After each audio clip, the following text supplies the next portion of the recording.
மாசம் வெறும் 8000 ரூபாய் சம்பளம். அதுவே மாசம் 8 லட்சம் ரூபாயா மாறினா எப்படி இருக்கும்? நம்பவே முடியல இல்லையா? ஆனா இது ஒருத்தரோட உண்மை கதை. இது சரவணன்னு ஒரு தனி நபரோட வாழ்க்கையில நடந்த நம்ப முடியாத ஒரு மாற்றம்.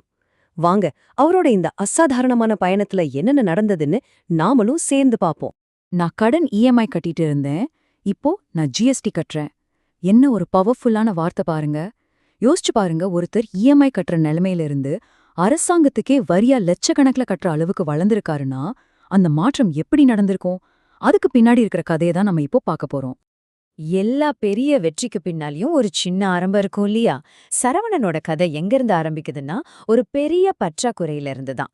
அவரோட பெரிய கனவுகளுக்கு ஒரு எரிபொருளா இருந்தது அந்த ஆரம்ப கால கஷ்டங்கள் தான். முதல்ல அத பத்தி தெரிஞ்சுக்குவோம்.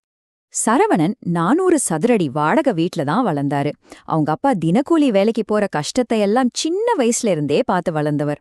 அதனால ஒரு நல்ல மாச சம்பள வேலைக்கு போனா மட்டும்தான் இந்த கீழ்த்தட்டு நடுத்தர வர்க்க வாழ்க்கையிலிருந்து வெளியே வர முடியும்னு ரொம்ப ஆழமா நம்பினாரு. அடுத்து அவரோட 9 வருஷ கார்ப்பரேட் வாழ்க்கை. நம்மள பலரும் சிக்கியிருக்கிற அந்த ரேட் ரேஸ் தான். அதாவது பணத்துக்காக நம்ம நேரத்தை வித்துட்டு ஓடிக்கிட்டே இருக்கிறது. ஆனா இந்த ஓட்டத்துல வளர்ச்சி மட்டும் ரொம்ப ரொம்ப மெதுவா தான் இருந்துச்சு. இந்த டைம் லைனை கொஞ்சம் பாருங்க. 2011 அவரோட சம்பளம் வெறும் 8000 ரூபாய். 4 வருஷம் கழிச்சு 2015 அது 16,000 ரூபாய் ஆகுது. 2018 கல்யாணம், குழந்தைன்னு பொறுப்புகன்னு அதிகமாகுது. ஆனா கிட்டத்தட்ட 9 வருஷம் கழிச்சு 2019 அவரோட சம்பளம் வெறும் 40,000 ரூபாய் தான். செலவு ராக்கெட் வேகத்துல போகுது, ஆனா வருமானம் ஆம வேகத்துல தான் நகருது. இந்த நிலைமை தான் அவரை ஒரு விரக்திக்கே கொண்டு போச்சு. இந்த நிலைமை நம்மள பல பேருக்கு ரொம்ப பழக்கப்பட்ட ஒன்னா இருக்கலாம் இல்லையா? மாசம் 25ஆம் தேதியே பேங்க் அக்கவுண்ட் காலி. மிச்ச நாள ஓட்டுறதுக்கு கிரெடிட் கார்டு தான் ஒரே வழி. கடன் இஎம்ஐகள் சம்பளத்தை அப்படியே முழுங்கிடும். சேமிப்பு அதுக்கு வாய்ப்பே இல்ல. இதுதான் சரவணனோட அன்றாட வாழ்க்கையா இருந்துச்சு. சொல்லப்போனா ஒரு ஃபைனான்ஷியல் ஜெயில்ல மாட்டின மாதிரி ஒரு ஃபீலிங். இனிமே அவ்வளவுதான். வாழ்க்கையில முன்னேற வழியே இல்லைன்னு நினைக்கிற அந்த நேரத்துல தான் அவர் முன்னாடி ஒரு புது வழி திறக்குது. அதுவும் எப்படி? எந்த முதலீடுமே இல்லாத ஒரு வாய்ப்பு. அந்த வாய்ப்பு பேரு தான் டைரக்ட் செல்லிங். அவரோட ஒரு ஃப்ரெண்டு தான் இதை அறிமுகப்படுத்துறாரு. சிம்பிளா சொல்லணும்னா, ஒரு கம்பெனியோட ப்ராடக்ட்ஸை நேரடியா கஸ்டமர்ஸ் கிட்ட கொண்டு போய் சேர்க்கறது. இதுல பெரிய பிளஸ் என்னன்னா, ஆரம்பிக்கிறதுக்கு எந்த ஒரு முதலீடும் தேவையில்ல.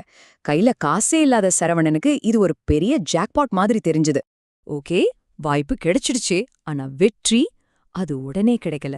அடுத்த 6 மாசம் சரவணன் பட்ட கஷ்டம், செஞ்ச தியாகம், அதுக்கு விலையே கிடையாது. அந்த கஷ்டமான காலகட்டத்தை பத்தி தான் இப்ப பார்க்க போறோம். இந்த நம்பரை பாருங்க, 64. வெறும் 64 ரூபாய். இதுதான் ஒரு மாசம் முழுக்க ரா பகலா உழைச்சதுக்கு அப்புறம் டைரக்ட் செல்லிங்ல அவருக்கு கிடைச்ச முதல் வருமானம். யோசிச்சு பாருங்க, இந்த காசை பார்த்துட்டு நம்மள எத்தனை பேரு அடுத்த வேலையை பார்க்க போயிருப்போம். ஆனா சரவணன் விடல. அதுதான் இங்கே ட்விஸ்ட். நான் சரியா சாப்பிடல, சரியா தூங்கல, 3வது மாசத்துல வேலையை விட்டுட்டேன். இதுதான் எனக்கு இருந்த ஒரே வழி. அவரோட வார்த்தைகளை கேளுங்க. இந்த ஒரே வழிக்காக மாசம் 40,000 ரூபாய் வந்த வேலையே விட்டிருக்காரு. என்ன ஒரு பெரிய ரிஸ்க் பாருங்க. சரி, இவ்ளோ பெரிய ரிஸ்க் எடுத்தாரே, அவ்வளோ கஷ்டப்பட்டாரே, அதுக்கு பலன் கிடைச்சதா? இப்போதான் கதையோட கிளைமேக்ஸ்கே வரும். இஎம்ஐ கட்டின வாழ்க்கையில இருந்து கோடிகள் சம்பாதிக்கிற வாழ்க்கைக்கு அவர் போன அந்த அதிவேக வளர்ச்சியை பாருங்க. இந்த கம்பாரிசனை பாருங்க, உங்களுக்கே புரியும். ஒரு பக்கம் 9 வருஷம் வேலை செஞ்சு மாசம் 40,000 ரூபாய். இன்னொரு பக்கம் வெறும் 6 மாசம் டைரக்ட் செல்லிங்ல மாச வருமானம் 1 லட்சம் ரூபாய்க்கு மேல. பாத்தீங்களா? சரியான வாய்ப்பும் சரியான உழைப்பும் ஒன்னு சேரும்போது என்ன மேஜிக் நடக்குதுன்னு. கதை இதோட முடியல. அவரோட வளர்ச்சி இன்னும் வேகமாச்சு. வெறும் 12 மாசத்துல, அதாவது 1 வருஷத்துல அவரோட சராசரி மாச வருமானம் 5 லட்சம் ரூபாய். ஜஸ்ட் இமேஜின் பண்ணி பாருங்க. அப்போ 5 லட்சம். இப்போ இன்னைக்கு சரவணனோட சராசரி மாச வருமானம் 8 லட்சம் ரூபாய்க்கும் மேல. இப்போ திரும்பி பார்க்கும்போது அவர் பட்ட ஒவ்வொரு கஷ்டத்துக்கும் செஞ்ச ஒவ்வொரு தியாகத்துக்கும் ஒரு அர்த்தம் கிடைச்சிருக்கு இல்லையா? இது சும்மா வாயில சொல்ற கணக்கு இல்ல.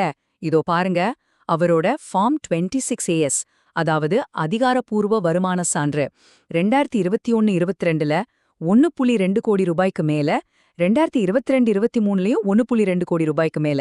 இதுதான் அவரோட வெற்றிக்கு மறுக்க முடியாத ஒரு ஆதாரம். ஓகே, இவ்ளோ பெரிய சக்சஸ் எப்படி சாத்தியமாச்சு? அவரோட இந்த முழு பயணத்திலிருந்து நம்ம கத்துக்க வேண்டிய 2 முக்கியமான விஷயங்கள் என்ன? அதுதான் இந்த கதையோட முக்கியமான பாடம். அவரோட வெற்றிக்கு 2 சாவிதான். முதல் சாவி, உங்க மேல நீங்க வைக்கிற நம்பிக்கை. ஃப்ரெண்ட்ஸ் எல்லாம் நெகட்டிவா பேசும்போதும் கூட இருந்தவங்களே விலகி போகும்போதும் நான் ஜெயிப்பேன்னு அவரை முழுசா நம்பினாரு. 2வது சாவி நிலைத்தன்மை, அதாவது விடாமுயற்சி. 3 வருஷமா ஒரு நாள் கூட லீவ் எடுக்காம எந்த காரணமும் சொல்லாம ஒவ்வொரு நாளும் வேலை செஞ்சிருக்காரு. இந்த 2ம் தான் அவர் இந்த இடத்துக்கு கொண்டு வந்திருக்கு. சம்பள வேலை உங்க முதலாளியோட கனவை நிறைவேற்ற உதவும். ஆனா ஒரு தொழில் உங்க சொந்த கனவை நிறைவேற்ற உதவும். இந்த ஒரு வாக்கியம் நம்ம எல்லாரையும் ஒரு முக்கியமான கேள்வியை கேட்க வைக்குது.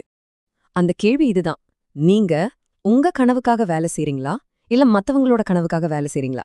இதுக்கு நீங்க சொல்ற பதில்ல தான் உங்களோட எதிர்காலமே அடங்கியிருக்கு. யோசிச்சு பாருங்க.